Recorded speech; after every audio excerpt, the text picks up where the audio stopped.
Welcome back, everybody. We've got action here at Cape Rugby TV. We carry on taking a look at our scores, logs, results, and fixtures. And of course, you'll know that we're now heading towards the business end of the season for the regions, for at least for the leagues, Super League A, B, and C. They're at that heading towards that top six. Of course, the City League, the Southern League, and Northern League have now completed, and we know now which teams are going to be going into the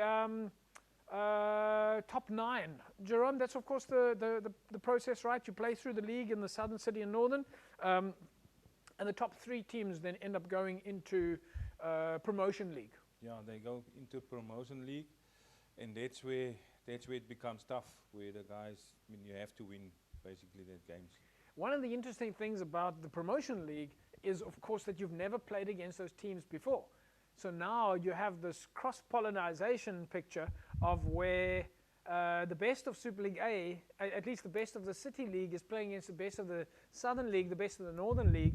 It's going to be a different thing because you've prepared the whole season against other teams, their game plans, their strategies and everything, and now you're playing teams that you've never met. Yeah, I've never met, and I don't know, maybe some of them do their homework, sending spies there to go watch what they do. I don't know, but it's very important, yeah. As you say, because they don't know what to expect from the other teams. Yeah, but on the other hand, it's also very positive for Western Province Rugby because whereas normally you're playing in the one league, you only meet and socialize with 9 other clubs or 10 or 8 other clubs. Now you're socializing and meeting an additional 6 teams.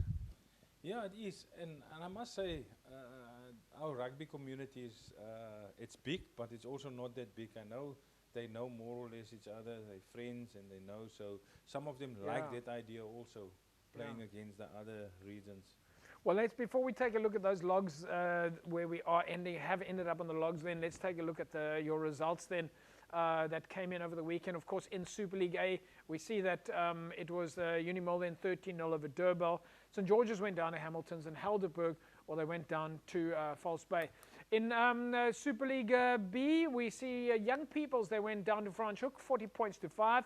Belleville, 38-4 over, at least 38-8 over Belhar, and then All Saints, 31-15 over Collegians. Jerome, looking at that result there, Belleville will be happy with that result. Belhar, on the other hand, will know that that's for them. They would be looking for a better result. Yeah, of course. I think, I don't know what reason, but I think Belhar is struggling a bit this season. But Belleville, I think they also didn't start well, but it seems like they're picking up now. Yeah. In Super League C, Jerome, Van der Stel are currently unbeaten in Super League C. They also scored a win there over Albion's, 53-21. Eersterivier went down to Kraaifontein. It was a win for Macassar, 39-3 over Peniel Villages. Goodwood, 21-0 over Rangers. And then Masipumalele, 13-8 over Blue Stars. It was a top and bottom of the table clash there for Goodwood and Rangers, Jerome. Goodwood will be happy with their performance in Super League C this year so far. Yeah, they've been doing well. I think they've got a great season, so I think they'll be happy where they are.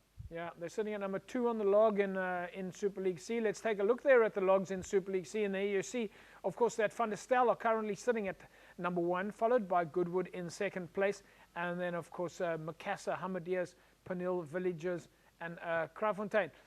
So looking at the log there, Jerome, and these teams will also be looking for the top 6. Still Goodwood, and they're within striking distance of Van der Stel, but they won't be too worried about this scenario, other than the thinking of where you're going to end up in the top 6, because as we know that position 1 and 2 are guaranteed semi-finals.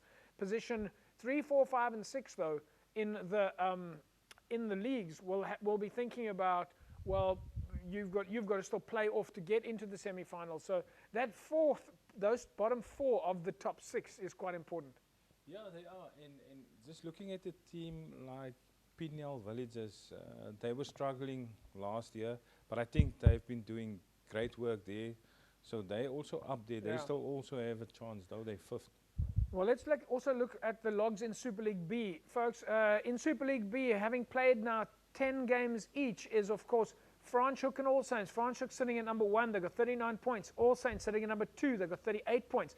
Followed by SK Warmers, Belleville, Strand, CPUT, and of course hands and hearts. Jerome, there's a bit of a split there when one starts getting from the strand, moving a little bit downwards, where we start looking at CPUT, hands and hearts, and collegians. So they're aiming for the bottom 6 position. I think it's starting to look like a battle between Belleville Strand, CPUT, hands and hearts, maybe even collegians.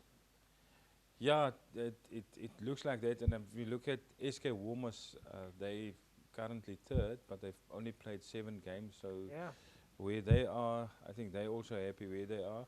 And I think CPUT, the first time in the league, they've been doing well. They play Belleville this week, so that's going to be a tough one. I think for them to also get some points there, and Belleville also needs some points because Belleville played 9 games, CPUT played 6 games. So yeah, it's still a lot of rugby to be played, and the teams are pretty even. The top 6 guys are pretty even. Yeah, I think one would probably be asking a real concern should be going out here to Paul. Paul look like they're in real trouble here. They look like they're heading for another relegation. They would be 2 in a row, from Super League A to Super League B, down to Super League C. For a structure there's clearly a challenge there. Yeah, it is. And I mean, for everything that Paul have, they've got a great infrastructure. There's a lot of rugby players in Paul. So something's definitely wrong there. So it's going to be bad if they drop another one. Yeah, folks, so we are heading to those stages now. Let's take a look now at some of the highlights for you, Jerome. This was the match between Brackenfell and NTK. We'll show you first half, and when we come back from the break, we're also going to show you some of the second half, because it was Brackenfell all the way.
Right, there we go, folks. We're looking at the highlights between Brackenfell and NTK. When we come back from the break, we'll talk about the game. We'll also talk to you about the second half.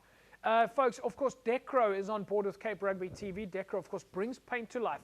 And one of the things that we have been talking about in the last few weeks is the fact that you need to be doing waterproofing.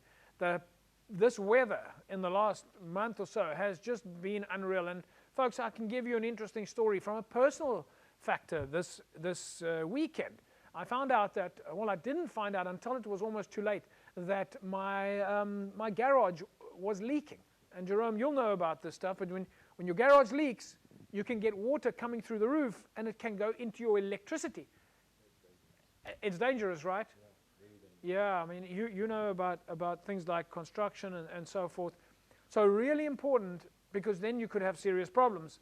Really important that it's not just about keeping your house dry, but you also got to think about keeping your house safe. Yeah. So by waterproofing your house, your roof, and your walls, whatever you need to waterproof, you can actually make sure that your house is safe. Otherwise, you could have real problems. Yeah, and it's easy, like you say, if you go to Decro, the guys in the paint department will explain to you exactly, and you can do it yourself. You just buy the seat and buy the paint and just put it on, and you don't have to wait for someone. If you can't get someone, you can do it yourself. Well, that's the thing about it. Yeah, you can go to Decro, get down to the store in N1 City. They've got products like the all roof painting. They've got Painter's Pal, and they've got pretty much everything that you need. So Decro will give you the best advice. www.decro.co.za, and of course their store at N1 City next to the game center there. And of course visit them on their website, www.decro.co.za. Yeah, it was a close shave for me. Make sure that you waterproof your house, waterproof your roof. We'll be back after the break.